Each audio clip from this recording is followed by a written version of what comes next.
Hello my viewers, welcome back to the channel. By the video title, you know what this video is about. Who has the best chance of making the Super Bowl from each conference? As you guys know, the playoff race is heating up. A lot of teams, especially in the AFC, they have a lot of teams who have some winning records or have some records at 500 win percentage, and there are some teams who are a lot of teams above 500 win percentage as well, who are all gunning for the playoffs. And in the NFC, you got a lot of things heating up too, that kind of close to the end. Not the same degree of difficulty as the AFC, but it's still got some guys heating up and some sleeper teams over there too as well. So we're going to break down some teams who I believe have the best chance to make the Super Bowl. Okay, starting off first, you look at the conferences really. You look at the 49ers leading the division. They clinched the division actually with the win yesterday against the Cardinals. The Eagles leading their division right now. The Lions are leading their division too, and then the Bucks got the lead in the division 2 at 7-7. You have the Cowboys at the 5th seed. You have the Vikings at the 6th seed. You have the Rams at the 7th seed.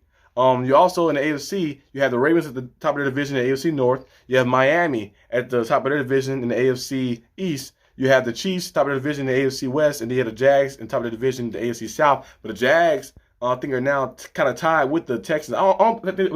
They still got the division lead right now, but they're still tied with the Texans. Texans are 8-6. Jags are 8-6 after their loss. Another loss for them too again, back-to-back losses. You also have the Browns at 5th, Bengals at 6th, Colts at 7th. And you have the Texans and Bills at 8-6, like that, right there by them. So, and then you have the Steelers, who was 7-4, who lost 3 straight. They went from the 5th seed and dropped down out the playoff picture, but they're 7-7, and the Broncos are 7-7 as well. They lost 2 games back-to-back. They was only 1 game behind the Chiefs, but then they lost the back-to-back games, so maybe they can try to fight their way to it. But it's a lot of teams that are gunning for those playoff spots with those records. We're going to see what can happen and what can be the end goal for this results of getting to the Super Bowl for each team in each conference. Starting off in the NFC, it's the 49ers. 49ers is a team to beat in the NFC because when they have all their weapons, when they have everybody playing, they look unstoppable. Like I mentioned before in the previous video, well, actually, it was a video I made before this video, which will be out probably after this video, but the 49ers are like a puzzle. All the pieces are there. You remove one piece, they don't look the same, but when all the pieces are together, you see the beautiful picture the puzzle makes. And that's what the 49ers do. They go out there and play amazing football, going out there and just dominating on both sides. All 3 phases of football, really. Special teams, they dominate on offense, they dominate on defense, and they do everything precise. Everything is on time. Everything is almost like close to perfection. Nothing's perfect, of course, but everything is close to perfection with the 49ers. They play a great style of football, and when they're on, they're on. It's kind of hard to stop them. So we're going to see what happens. They got to play the Ravens this week. In a showdown game, a primetime game, so that's going to be a good one too to see. And it might be the Super Bowl rematch from Super Bowl in 2013. What Super Bowl was that? That was Super Bowl 40.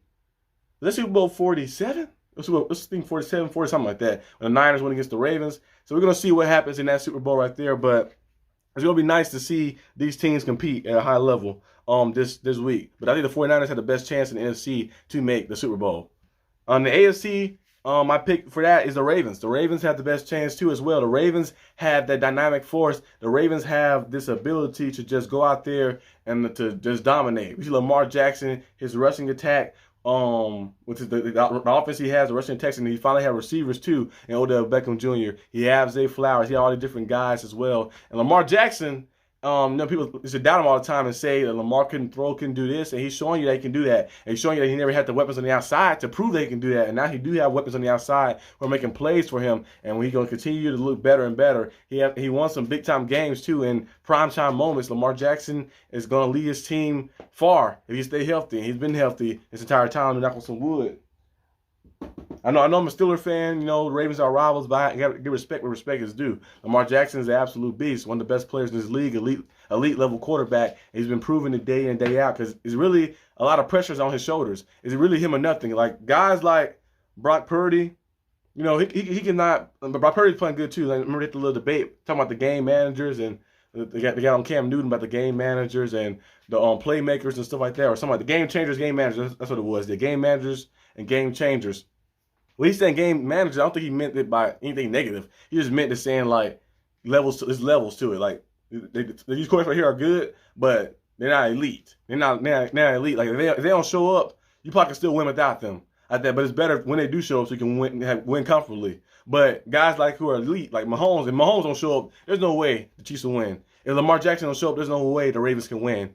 like if these different guys don't show up, there's no way they can win. But I think he was trying to say it like that basis, like they're not they're good, but they're not elite level. And like that, people took it the wrong way and thought he was kind of slight them. But I guess it's the word game manager. They felt like it was negative, but it's not really negative, really. To be honest with you, but I think Lamar Jackson is, like I mentioned before, like nerf for nothing. It's Lamar or nothing. Lamar don't show up, they don't win. So like Lamar Jackson has a lot on his plate. He has to do everything. You know, he has to make a lot of the meals for the team. He has to go out there and get everything like that. He got a lot on his plate. He's like the errand man. You got to do this and do that and do that and that like that. But when he's on, he's on. And we've seen it this past Sunday against the Jaguars. When he's on, and he's unstoppable to stop. So it's going to come down to like the end to see who can go out there and win this win this thing in the AFC and the NFC as well. So sleeper teams I have though is the Bills. The Bills look very dangerous. Their record might not show it fully. 8-6 is a good record. Don't get me wrong, 8-6 is a good record, but the Bills could probably easily be 10-4 up there at the top, one of the top seeds too, as well as some losses that kind of came back. It was like self-inflicting wounds that happened to them. But it's kind of like the Ravens.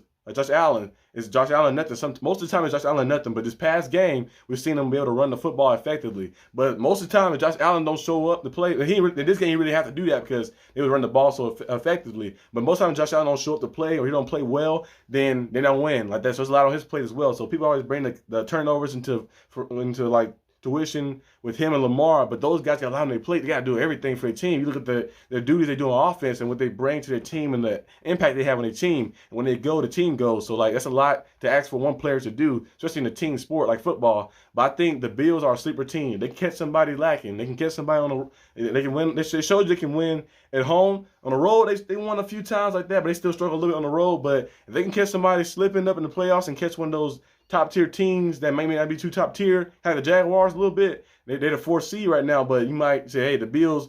They say this is the Bills get themselves up to the 5th spot. They we play the Jaguars first round. I think they're willing enough to beat the Jaguars. I know the Jaguars beat them in London this past game, I think a couple weeks ago, early in the season. But I think now that the Bills are a different team, and we'll see something different. Lions, another team that's a sleeper team as well. Lions getting overlooked a lot. People keep talking about the top seeds and the kind of like in the conference and stuff. The Lions don't get their name mentioned a lot. The Lions have been a good team, especially at home, a great team at home, and they might be a sleeper team. They may go out there and get somebody. Even though their record is very good, you'd think they'd be a top tier team, but people kind of like hold them to a sleeper team, underdog team, because they're new to this. They haven't been around this type of greatness or this type of success in a long time. So we're going to see what can happen. And then last but not least, the Rams. I think the Rams are a sleeper team as well, because sometimes when they're on, they're unstoppable. And when they're off, they look very terrible. So it's kind of like a little unbalanced like that with the Rams. But I think the Rams could sneak in the playoffs. Right now, they're 7th seed spot. They can sneak in. They can go up there and upset one of those teams in the top level and stuff and find themselves maybe in the divisional round, maybe in the conference round too as well, because the Rams have that firing power on the outside with Puka Nacua and Cooper Kupp. But I'm very excited and pumped up to see what happens this NFL season. I hope you guys enjoyed this video. If you did, leave a like and subscribe. Comment what you think. Who you think going to be the top teams that win the conference in both divisions of the AFC and the NFC. And I'll see you guys next time on the channel. Peace out.